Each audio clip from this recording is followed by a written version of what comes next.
Kajati ini tahu nggak tentang proses RJ?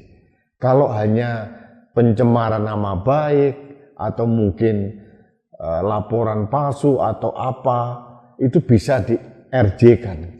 Tapi kalau penganiayaan dengan luka berat seperti yang dialami David, apakah pantas dilakukan restoratif justice? Apalagi sebelum-sebelumnya orang tua dari David sudah menutup pintu perdamaian kepada keluarga penganiaya, yaitu keluarga Mario Dendi.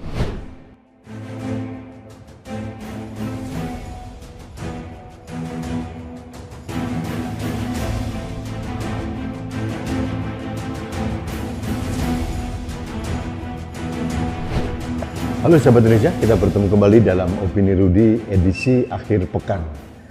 Sahabat Indonesia, kemarin heboh di media sosial maupun media mainstream. Kepala Kejaksaan Tinggi DKI Jakarta, Reda Mantovani, menjenguk David, korban penganiayaan yang dilakukan oleh Mario Dendi, anak Eselon 3 dari Rafael Alun Trisambodo. Dalam titik ini saya menghargai seorang pejabat tinggi di bidang hukum mau menengok korban.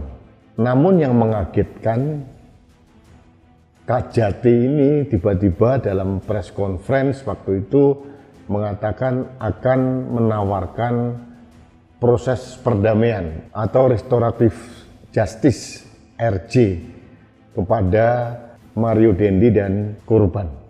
Memang kita tahu adalah pernyataan dari Kajati ini normatif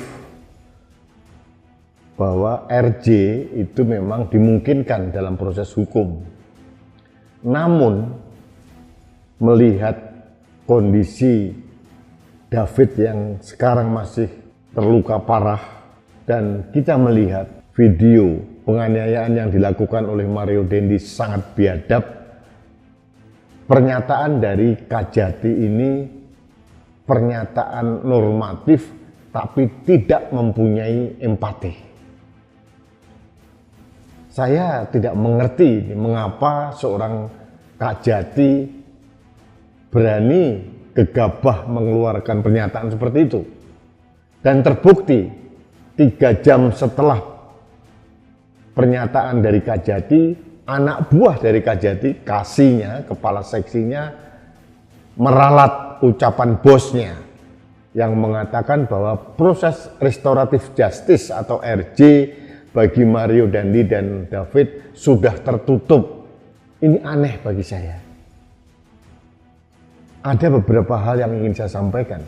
Yang pertama, pernyataan Kajati Reda Mantovani ini sangat tidak bijaksana dan tidak mempunyai empati kepada korban. Yang kedua, Kajati ini tahu nggak tentang proses RJ? Kalau hanya pencemaran nama baik atau mungkin laporan palsu atau apa, itu bisa di RJ-kan. Tapi kalau penganiayaan dengan luka berat seperti yang dialami David, apakah pantas dilakukan restoratif justice?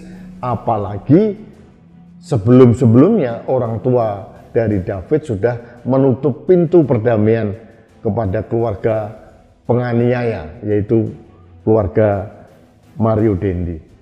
Yang ketiga, mohon maaf ini, betapa bodohnya seorang pejabat publik mengeluarkan statement gegabah dan kemudian diralat oleh anak buahnya.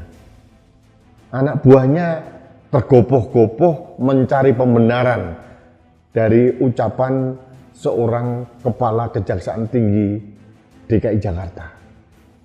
Ini memalukan sebetulnya. Ini adalah kecerdasan komunikasi publik yang dimiliki oleh Kajati ini benar-benar jeblok.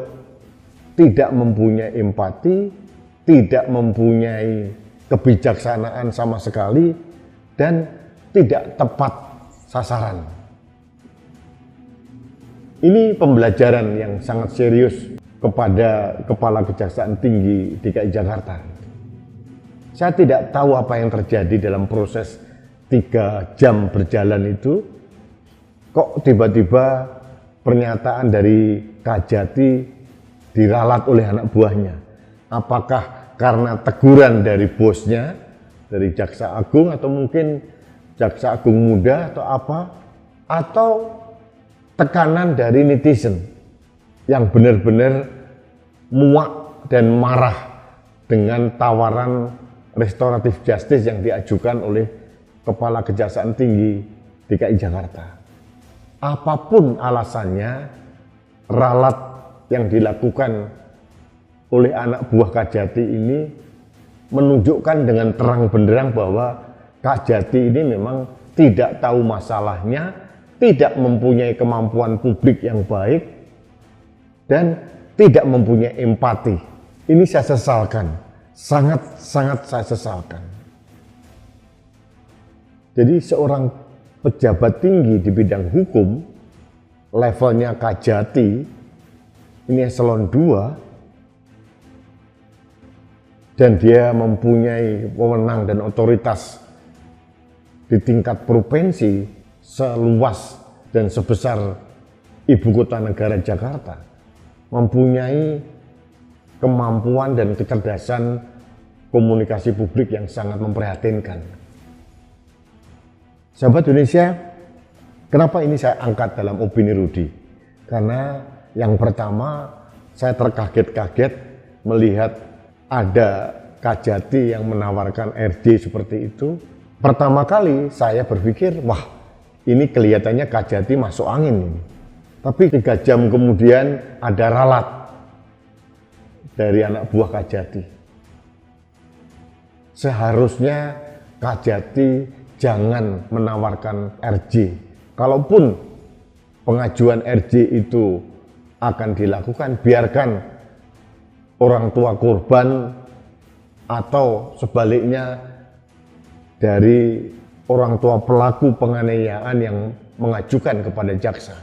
Kalau seorang kepala kejaksaan tinggi mengajukan RJ, itu bisa menimbulkan syakwa sangka atau fitnah. Apalagi kemudian diralat.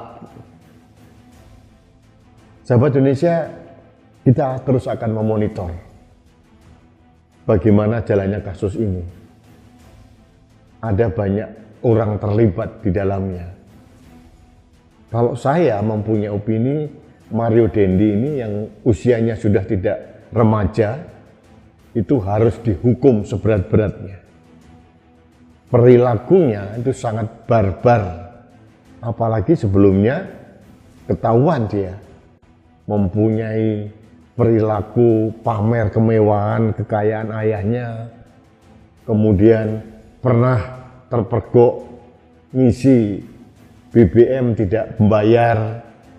Itu perilaku orang-orang yang tidak bertanggung jawab. Dan harus kita akui bahwa kasus penganiayaan yang dilakukan Mario Dendi kepada David ini membuka tabir tentang bagaimana orang tua Mario Dendi mengumpulkan kekayaan. Akhirnya Rafael Alun Trisambodo ketahuan belangnya. Kekayaannya yang dilaporkan hanya 56, tapi terbukti lebih dari 500 miliar. Kemudian ada uang cash di deposit box 37 miliar in cash. Coba giling-giling kepala. Tapi dalam opini ini saya menyoroti tentang pengajuan RJ dari Kajati yang kemudian dibatalkan oleh anak buahnya. Sekali lagi saya katakan kepada para pejabat publik, apalagi pejabat di bidang hukum, hati-hati menata narasi, hati-hati membuat pernyataan. Jangan terkesan pernyataannya ini adalah pernyataan yang tidak mempunyai empati terhadap korban.